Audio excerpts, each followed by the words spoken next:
Good afternoon. My name is Princess Lyles, and I am the Vice President of External Affairs for Democracy Prep Public Schools.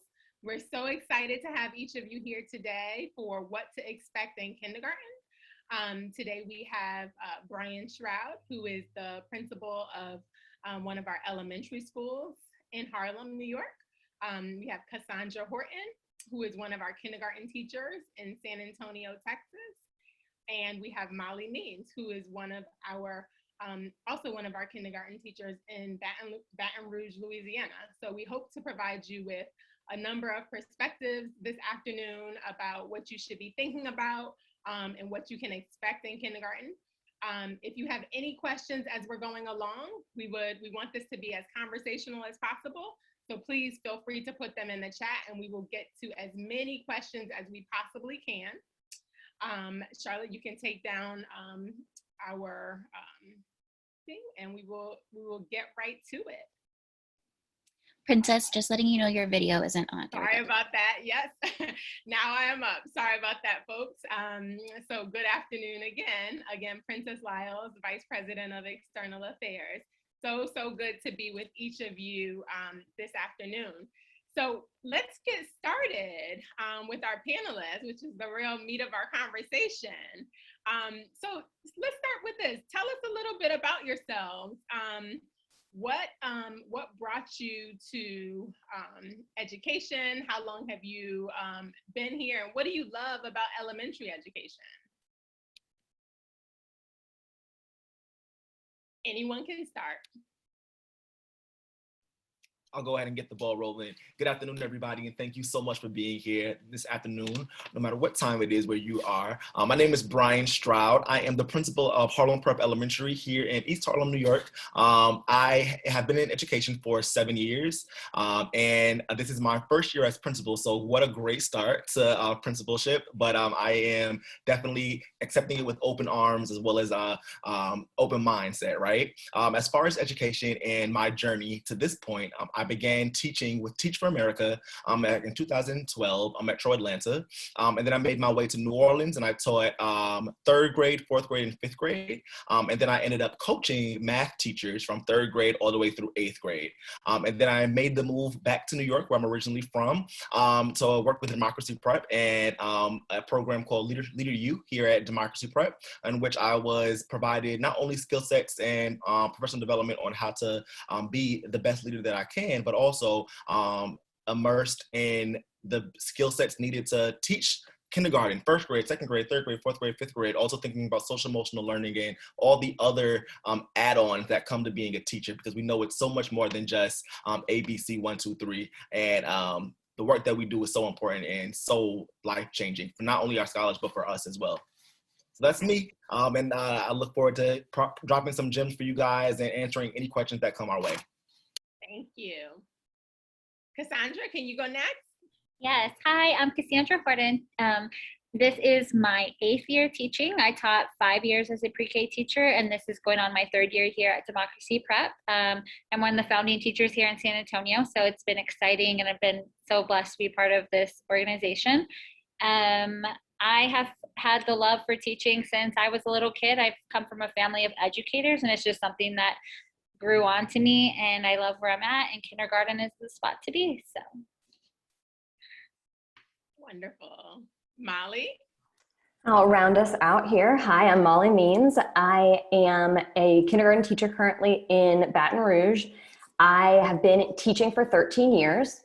Most of that time in kindergarten. I've also taught some time in 2nd grade. I also was an administrator. I was one of the founders here in Baton Rouge with Democracy Prep. I was an administrator for about 4 years and before asking to go back into the classroom because I missed the kids. So I've had some administration experience, coaching experience in elementary, but spent the majority of my time in kindergarten. So currently I am our virtual kindergarten and 1st grade teacher. So for our kids are back in the building, and for the kiddos who their families chose for one reason or another to remain virtual, I teach all of those kids. So it's been a brand new adventure for me this year. I'm sure. Okay, well, let's get right into it. Kindergarten. If you are, I think our parents here are probably parents who are just about to have students that are be going to kindergarten. That can be a very antsy time anyway, and even more so now in the world that we're living in, which while things are looking up, it's going to be with us for a while. So I'll get to COVID precautions in a minute, but what are three things that you can think of that are concrete things that parents can be doing to help prepare their students for kindergarten? I'll go ahead and get us started. I know the teachers in the room will be definitely able to jump in with some added on layers. But thinking from the principal perspective, as well as you guys as prospective families with scholars entering kindergarten, three things that come to my mind immediately are: one, just the initial introduction of letters and numbers as far as identification. Whether you see them on the TV screen or you see them when you're reading your paper, or your child is at home and thinking of and looking at them, that's a easy way to kind of just immerse them in what they're going to be experiencing in kindergarten at a very early age, in a very easy way, because things that are around us every single day, letters and numbers. The second two are a little bit more on the everyday interaction side of things. So what we know about kindergarten is, for some of our scholars, it may be their first time jumping into school. For some of our scholars, they have preschool experience. Regardless of that, there's an opportunity to begin talking to your scholar about how to engage and how to interact with other kids or adults. It's something that we often don't think about because it's just part of life. But when scholars or kids are going into school, there's a learning curve there, because the teacher is not only teaching the academics, but we're also providing them the skill sets of how to be a nice human, right? And how to say please and thank you and exchange and share and all those things. But that work can start in the home as well. So as you're thinking about like how conversations are being had with your scholar or your child, you can layer those in. Well, when you get to school, this is what it will look like, X, Y, and Z. And then the last thing is just support with independent tasks. So when our kids go to school, there's going to be a lot more independence than there may be at home. You may already be a parent or a family who was like, well, my scholar is independent. They do what they got to do. They don't need anything, but just supporting them, giving them feedback, letting them know like this is something you're going to actually do when you go to school is a great jumpstart to prepare them for their experiences when they do enter the building or enter the Zoom room as it may need be. So those are three really easy things: letter and number identification and introduction, talking to your scholar about how to engage with other scholars or other adults or other people who they do not know, how to make friends, thinking about those conversations. And lastly, just support with independent tasks and giving them the opportunity to have independent tasks too for the first time, if that's something new. Some things as small as uniform, putting on like a belt, putting on pants, using the restroom by themselves, and then washing their hands and returning to the classroom. Things like that nature can easily be done at home. Yes, that was just a big one for me too. Self-help skills is really, really big because there is a lot of independency in kindergarten. So that was one of the things that I had. And then just making sure communicating with your child. So joining them in any activity you're doing, like we're going to go to the grocery store, and just introducing them to little simple basic skills of let's write a grocery list together. How many apples are we choosing today? Just involving them in those real life connections is going to make a huge difference when they get into kindergarten and see like, hey, I remember doing things like this at home. And so it's going to be an easier connection when they're learning those number sense skills or reading or writing skills. I'll build on to what Bryan said about letter identification. A great place to start with that is their name. So practicing writing their name, practicing verbally spelling their name, or looking for letters in their name in other places, grocery store, etc. Like having that core group of letters that they're really, really familiar with is a great jumping off point.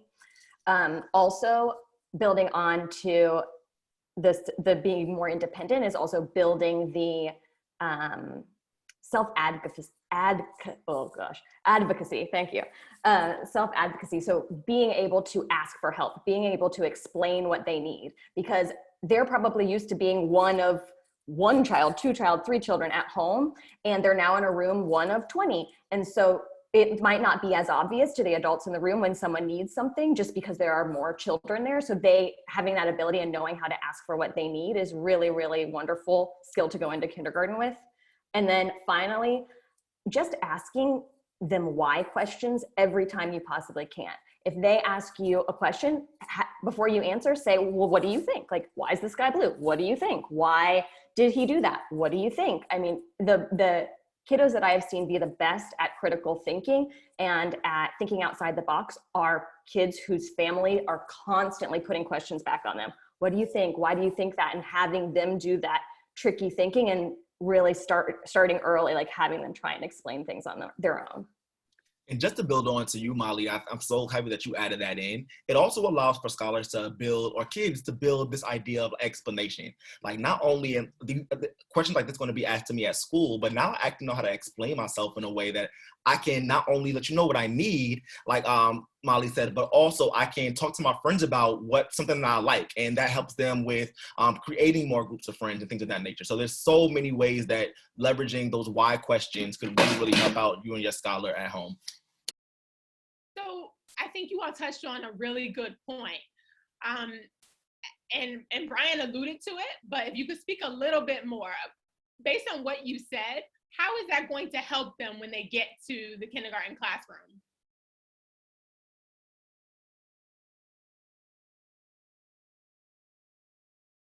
I would say when you get to kindergarten, it's really a mix. Bryan touched on this, of kids who have had experience in school before and kids who haven't.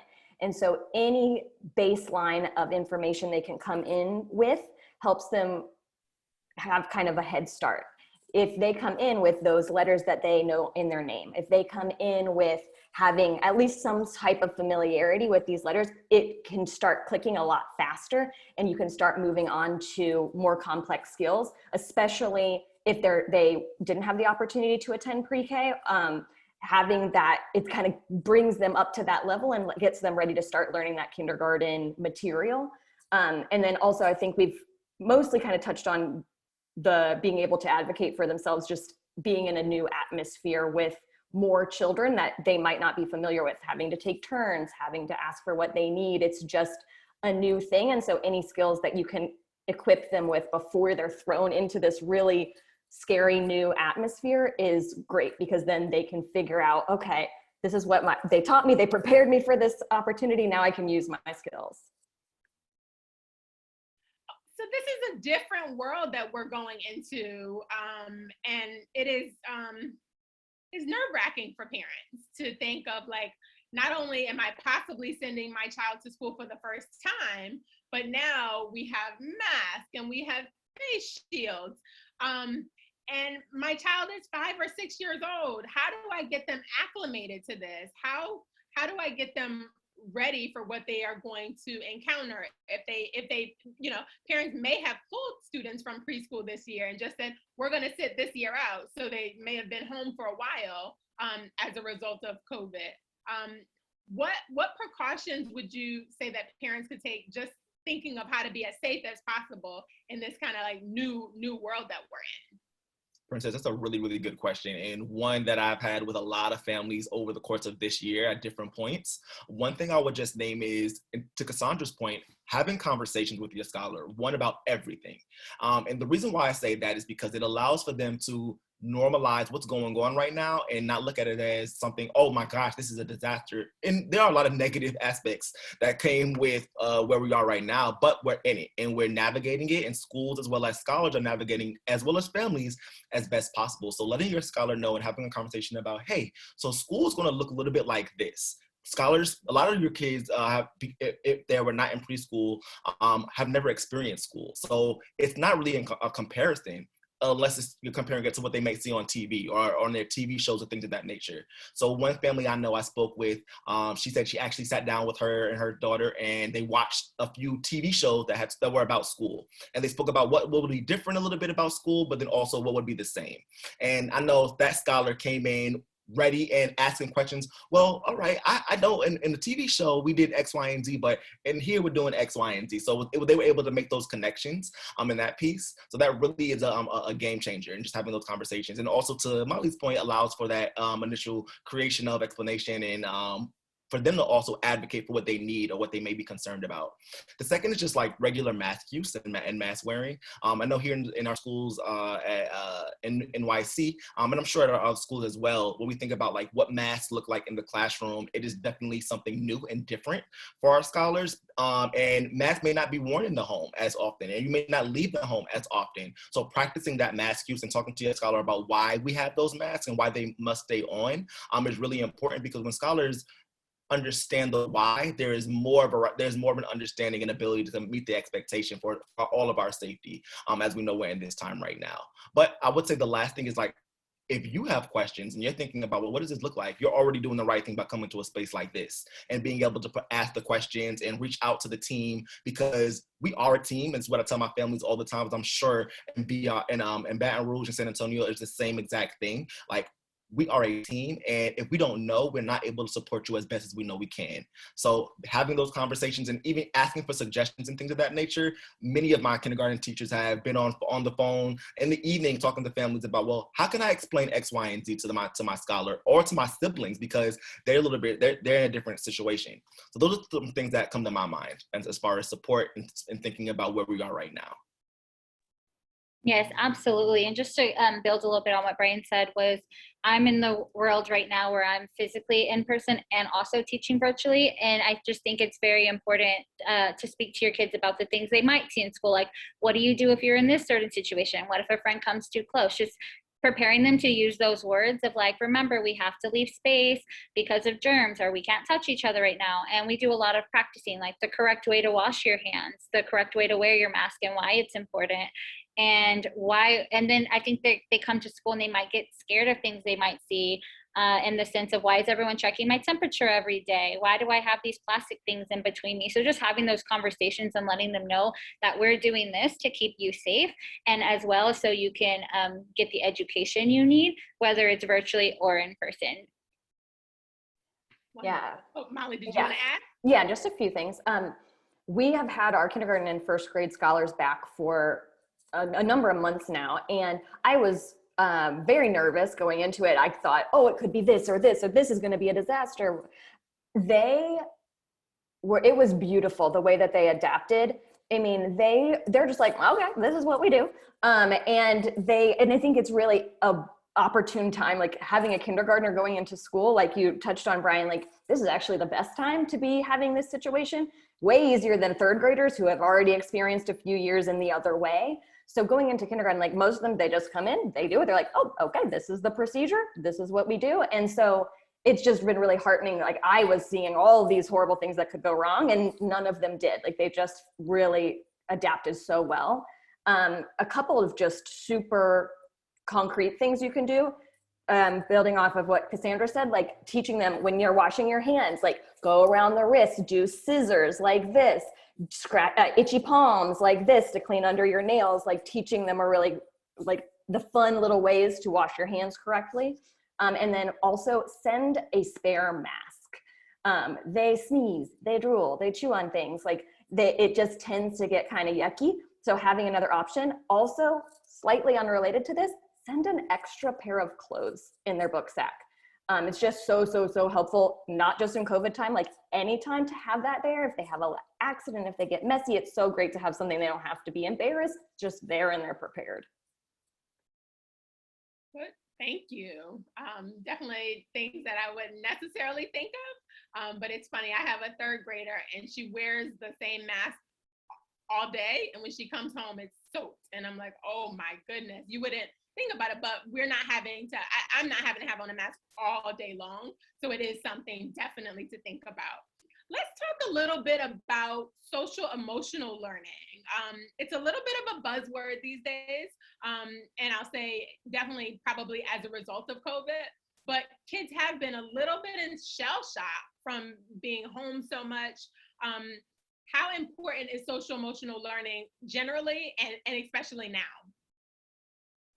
I would say it's extremely important. The thing I love most is we do have that set time in kindergarten to have those morning meetings where we talk about like right now we're talking about, for example, like problem solving. Is there a big problem? If there's a little problem, which ways would you react, and which ways is it? And if you do react this way, how can I self-regulate and calm myself down? Even just having those social emotional skills of, I've never had a friend before, this is my first time. What's the correct way to approach someone?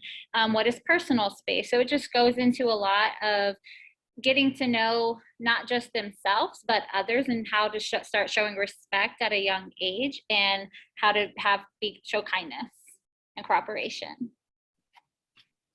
Yeah, this is one of the reasons that kindergarten is so close to my heart, because it is one of the places where it is, like, I think social emotional is as, if not more important than the academics. The academics are very important, but like, this is where they learn how to do school.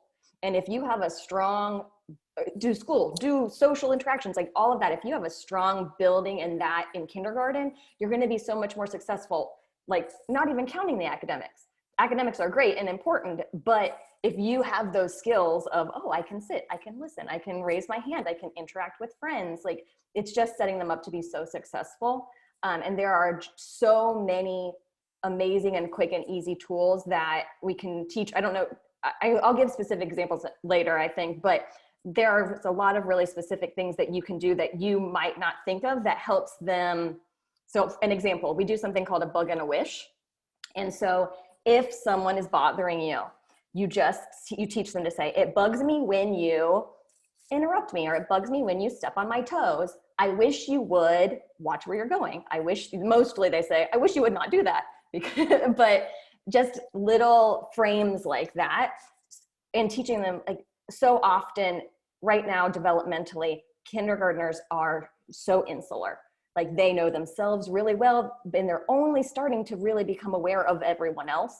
And so teaching them how to, like, here at the very beginning, as they're starting that awareness, like, this is how we can be kind. This is how we can be a good friend.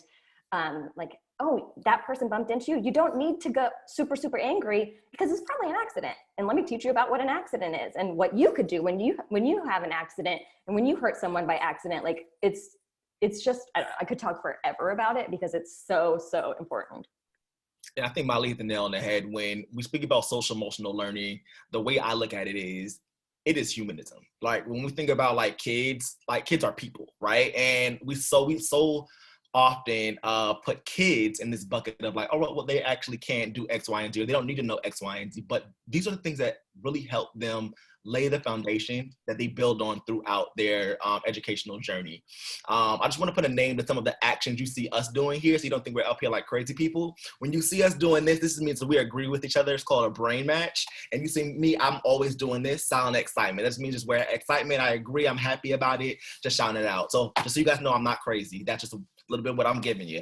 But as far as social emotional learning is concerned, we too at HPE and up here in New York have something called Dream Time. It takes place at the start of the day, in every grade from K through 5. And it's about a 30-40 minute block, which allows for scholars to engage in social emotional learning as we know it needs to happen. And it changes from kindergarten all the way through our grades. As we're focused on kindergarten today, it allows for those kids to be able to put a name to the emotion that they're feeling, right? When we think about them at that stage, to Molly's point, they're very insular. They know, I feel this way, and I heard mommy say that she's mad, or I feel this way, and I heard my brother say that he's happy. Like, okay, let me connect these two things. So those conversations we spoke about earlier, those definitely help. But then when they get to school and we actually engage in social emotional learning, there's the opportunity to not only define, but then be able to begin to explain and then empathize with other scholars or other kids who are having those same experiences or those same feelings or completely different ones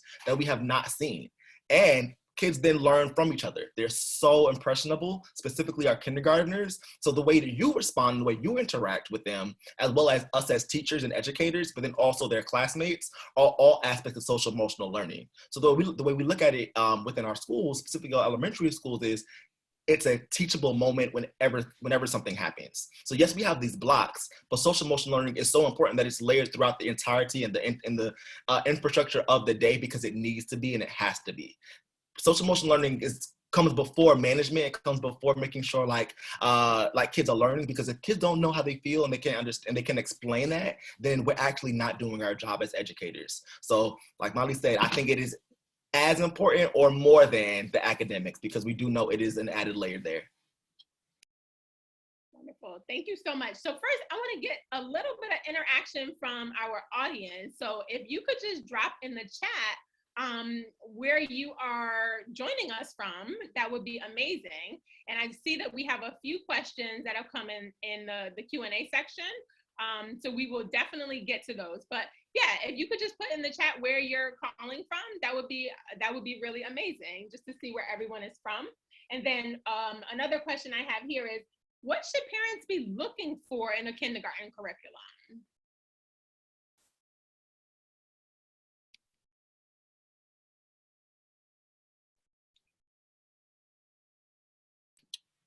I can go a little. Sorry, Bryan. I think a big one for me, I mean, I'm not a parent, but just thinking about me as a teacher, like what do I want to see in a kindergarten program, would be one that has a strong curriculum. What resources are they bringing to my child? What things are they manipulating and playing with at school? Am I the one that's going to have to provide a lot of these things, or is the school able to? And just thinking, what is their goal? Does the school have a mission? Is my child going to be able to grow here? What activities do they have later on? And just thinking not just as them as kindergartners, but where they can go within elementary in that school. I think one thing that Cassandra said that I'm gonna just build on even more with is this idea of like play. What we know about kindergarten is like kids need to be able to like use their imagination and explore and play and actually define things for themselves. So within a curriculum, is there the opportunity of manipulators? Like, are they like playing with blocks as they connect to math and numbers and counting on and building on? Are they able to create stories with each other? And it's not just we're at a desk all day writing and reading, but we're actually interacting, exploring in that way. And even if we are to be partially hybrid or on Zoom, or if you are one of those families that elects that, like, play can still exist in that realm as well. It just looks a little bit different. So I think as we think about curriculum and as you think about what you want in a kindergarten program, that is something that you should definitely speak to those teachers or any of us about. I agree 100%, especially like making sure that there are hands-on opportunities and independent play opportunities. That's also something that's very important. I also think there's a fine balance between having on-level content and individualized small group instruction. If you go too far in either direction, you're not getting what you need. You have to be being presented with on-level, kindergarten level content. You have to be being worked at your kiddo's level. Like, they need to have both of those options to be successful.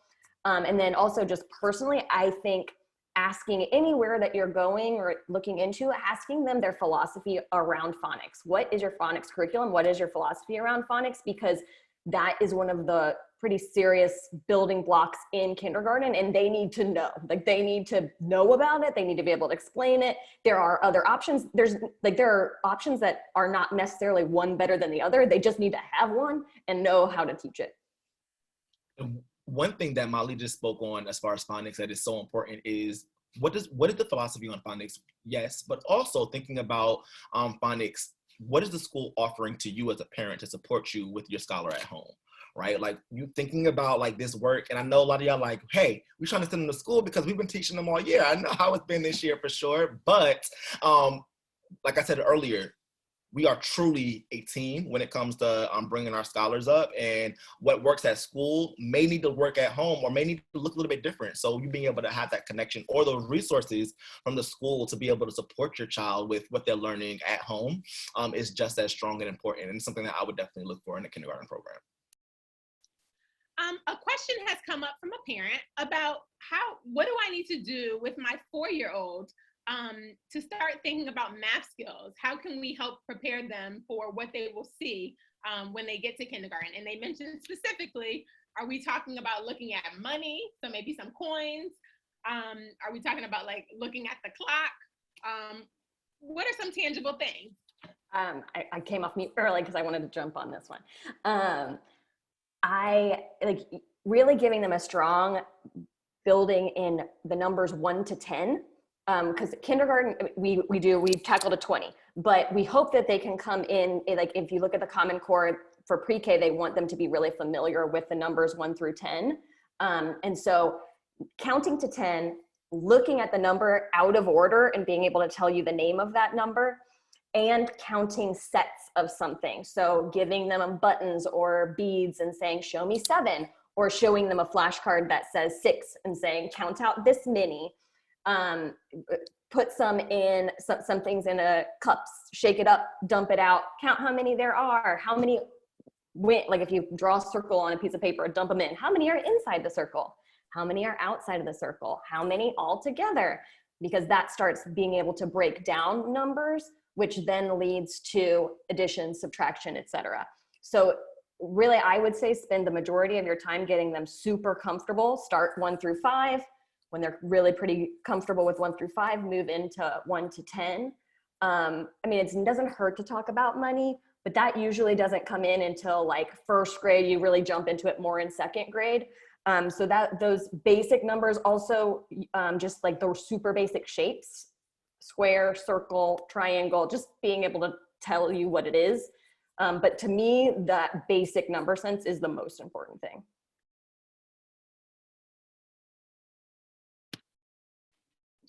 Another question from a parent has come up.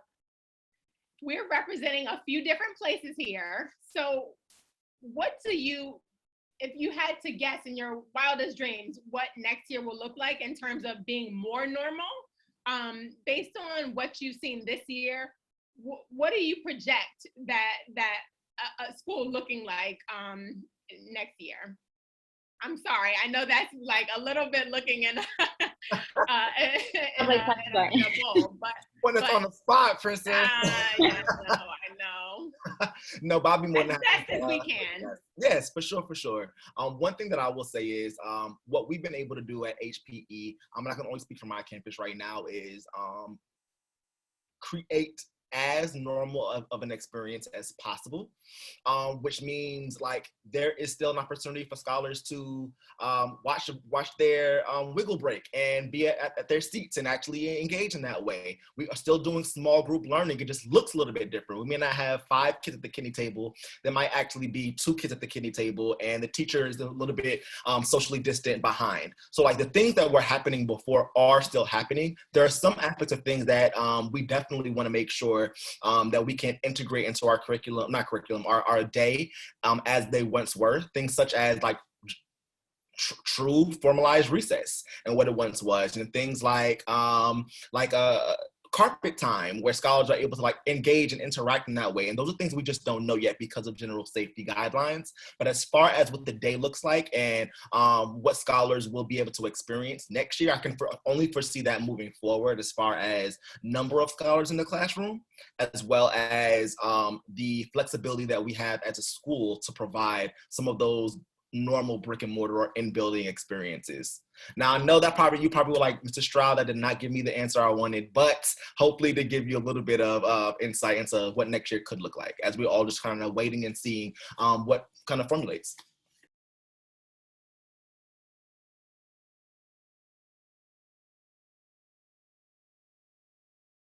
Are we agreeing? Anything to add? Or I was going to say, I was like, that's definitely a principal question right there. So he hit it right on the dot. Got it. Okay, totally understand. Another question: how should a school be looking to support students with different learning styles? You have different learning styles that are in the same classroom. How should a school be thinking about that, or how does a kindergarten teacher think about that? Yeah, so I'm really big about differentiated instruction. So when you have out your centers, just seeing where all your children are, not every center is going to look the same, and having those opportunities. So say that you have a child that hasn't been in kindergarten before, they might be lacking, they know their letters, but they might be lacking those letter sound skills and like how to build. So you would put things out that could challenge them as well as ones that would challenge your highs. So just making sure as an educator that we are changing our centers to adapt to our children's needs, and as well as pulling groups individually to make sure that we continue to build on those skills and push them where they need to be. Yeah, another reason why I love kindergarten is this is where a lot of the times these things are being discovered. like you're finding out, how does this child best learn? What gaps do they have in their knowledge? Where are they like shooting ahead? Where are they really gifted?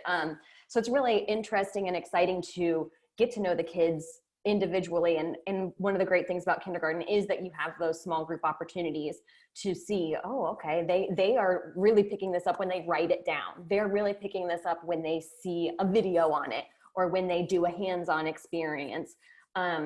So it's really wonderful because you're learning and you're seeing, so everybody gets the opportunity to do small group and to learn in all the different ways so that we can meet all those needs as we're finding out, okay, who is it that best works with these different things? And then also, this is when we start to look into like formalized assistance, like IEPs or speech. Like speech is a huge thing. It's usually where, like at the beginning of the year, I'm starting to say, oh, okay, this friend might need some help and this friend might need some help. So that's really where it's starting. And I don't do a lot of, and I think it varies from school to school, like you don't really do a lot of referring for full IEPs in especially the beginning of kindergarten.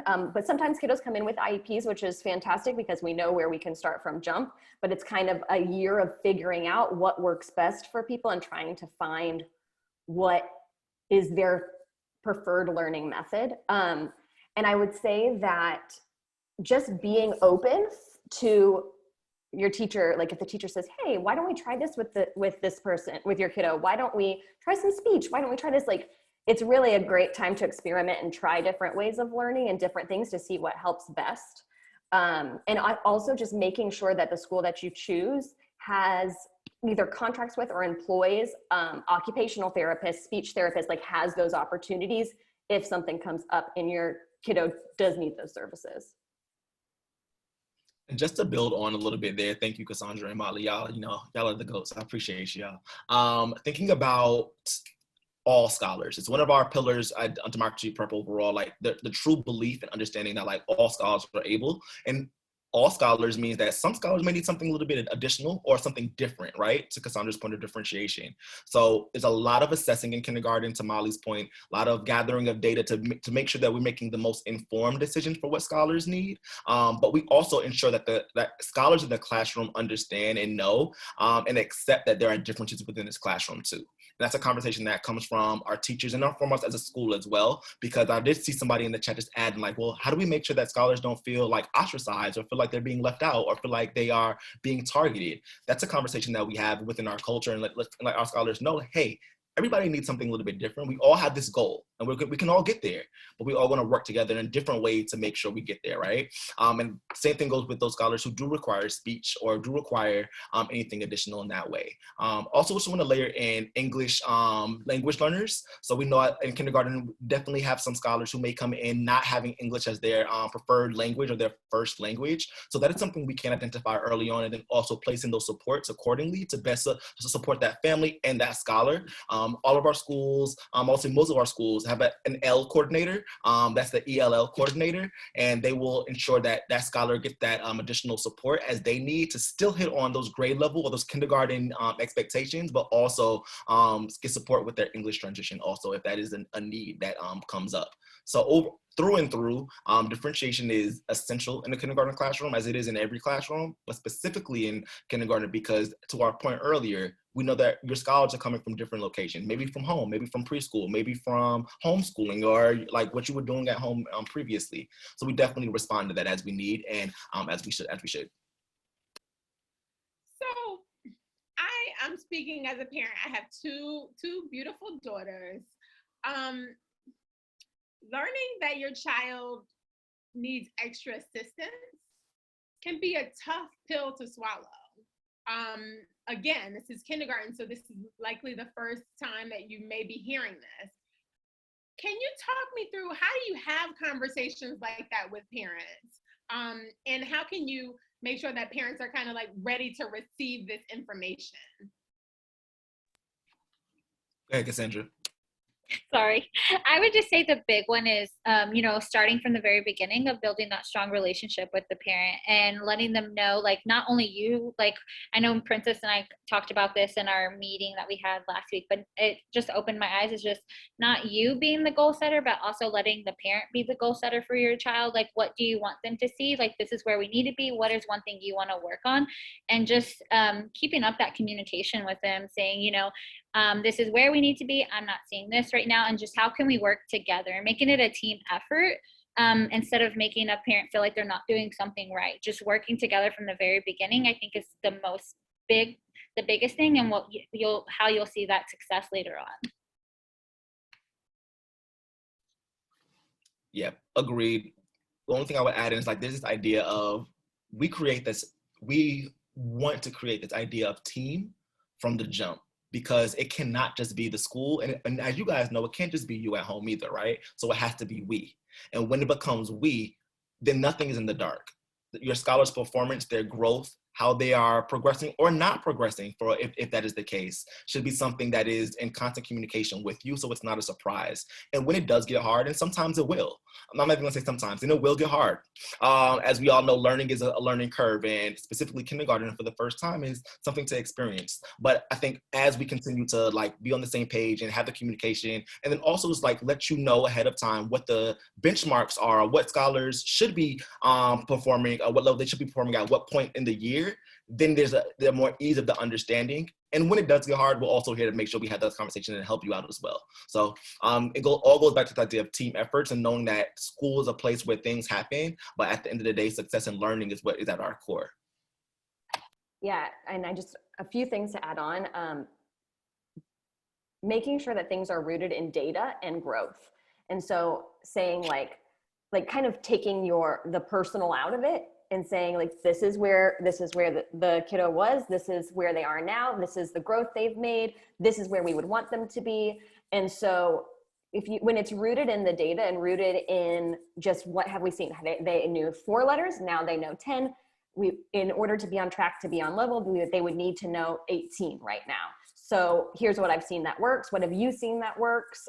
So rooting it in that data, and then also acknowledging that literally every human in the world has learning differences. Like, it's not something that makes your child different.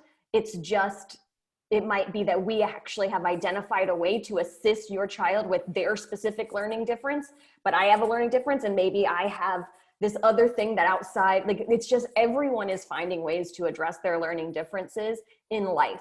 Like, I carry like Play-Doh with me everywhere I go because I cannot sit still. And so I know that I need to have something to fiddle with. I mean, it's just, everyone has these learning differences. And so there are things that through tons of research, people have identified that if a kiddo has this specific learning difference, this is how we help them. And it doesn't need to necessarily be viewed as a deficiency. It's just like, oh, this is something that is unique about your child, and we actually know how to help them learn better. And so, and also a great thing that is helpful for me, and I'm not sure if this is true nationwide, but I know it's true in Louisiana, is that when kiddos are evaluated for special education assistance prior to 8 years old, they're always reevaluated at 8 years old. And so, okay, good. I'm glad to know that's everywhere. So even if someone says like, oh, they might need a little bit of assistance here in kindergarten, they will always be reevaluated at 8 years old. And so this is not, I think, so most often I hear from a parent that they're worried that their child is going to be labeled for life. And that's just not the way that it works. It might have worked that way before at one point, I don't know, but now there are lots of different benchmarks where they're reevaluated and they can test out of services. So it's not something that is going to just kind of hang around your child's neck. It's something that is going to give them wings and help them move up. One, Go ahead. I saw this question pop up as well, and it's connected to what Molly was just speaking about in terms of data. One thing that we as a network really pride ourselves in is ensuring that our decisions are fueled by data. So that way, you know that this is not just us saying, oh, it's your kid and we want your kid to do X, Y, and Z. It's, well, actually, based on what we know, based on their performance and based on where we want to go, this is the route that we want to take. And there are benchmarks throughout the year, even in kindergarten, that resemble testing, and some are actual assessments that we leverage to let us know where scholars are, not to pit them against each other or for you to get upset or concerned, but for us to know where we need to go with this scholar. One thing that I know we use in New York is called step testing, and it is a reading assessment that allows for us to gauge where a scholar's reading level is. This then gives you a particular step number that you can use when you go to a bookstore or when you go online. And that is why we ground everything in data, so that way it's useful for not only us, but for you as well as a family. So I want to just shout out Tasha J because she is holding it down for these parent questions. So thank you, Tasha. So her next question is, how do we introduce, I don't want to frame it as a democracy prep thing because I want to make sure we are being as holistic as possible, but how should reading be introduced into the kindergarten curriculum? Where should they, I'm not going to say where should they start, where should they end at the end of the year?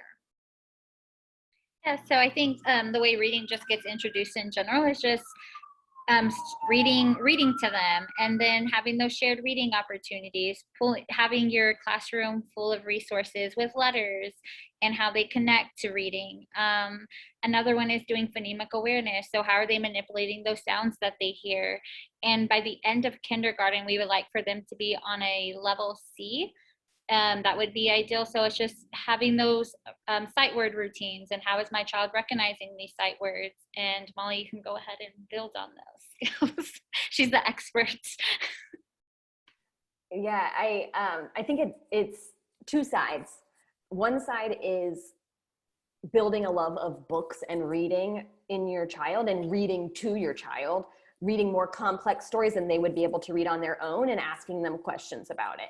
So that's something you can start from birth, like reading them books as often as possible and asking them, what happened in the story? Why do you think that person did that? What do you think is going to happen next? Getting them talking about the books, getting them to have a favorite book, have a book that they want to read over and over again, or want to find those characters in another book. So that's one side of it that you can start from birth. The other side of it is them actually physically learning how to read. And so that starts with letter sounds. That's where you're always going to start. Well, phonological awareness, which means just doing it without looking at the letters. Can you hear the first sound in that word? Can you hear rhyming words?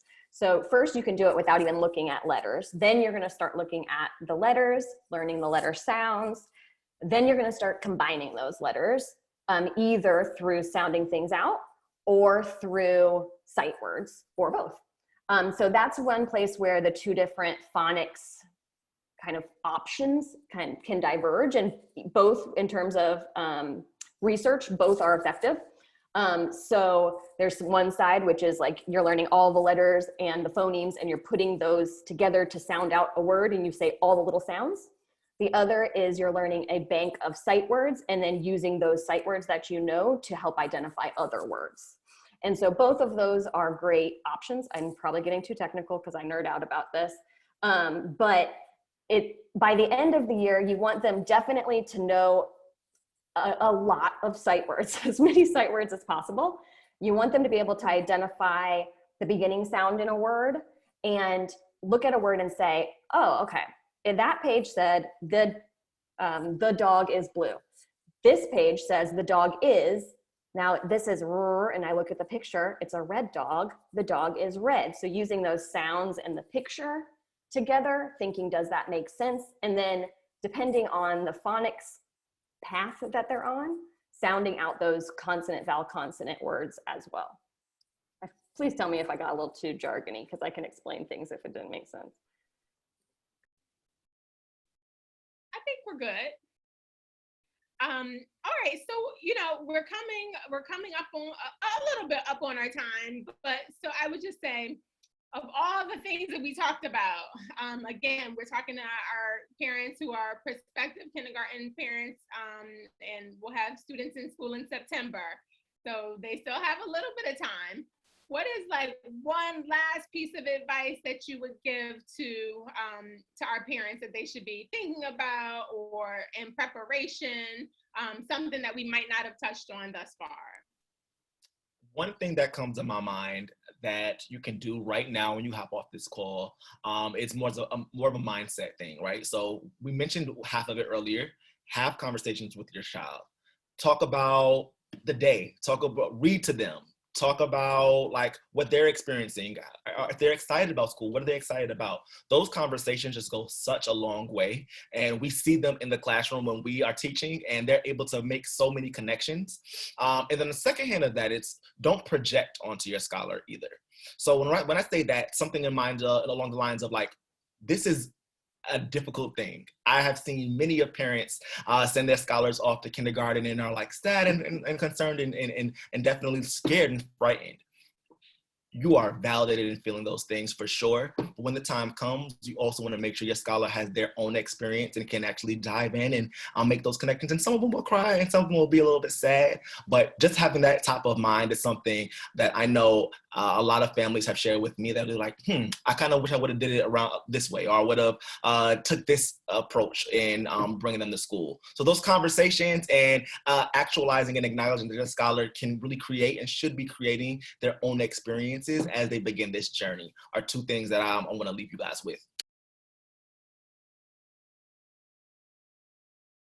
Thank you. I'm ruminating. I haven't fully developed what I want to say. One thing that I do want to say, which is not necessarily just for kindergarten, but something that I think is important when you are making a decision about a school, is also asking about their cultural programming and their cultural curriculum.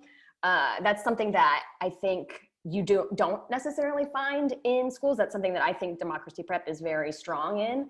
And so that's something that I think if you're asking the questions about academics, you might be getting all the right answers. But if you don't ask that specific question, it's just something that can easily be left out, that I think is super, super important, especially just that you're getting a wide variety of cultural education. So that's separate from just kindergarten. That's just a school in general. I think for kindergarten, I think get them excited. Like, get them excited for it. And what an opportunity, what a big girl or boy they are now. Like, look at how exciting this is. And I think like all of us have baggage from our education. Like everybody as an adult can think back and like feel that anxiety, or maybe you didn't have a great academic experience. And this is your your child's first experience. So you have the opportunity to make sure that you choose a school that is going to be the very best option for them, and also to help form their opinion of it going in, the importance of academics, the importance of kindness. I mean, you are who your child wants to be. They look up to you, you are their hero. So the attitude that you enter into their schooling with is what they're going to take with them.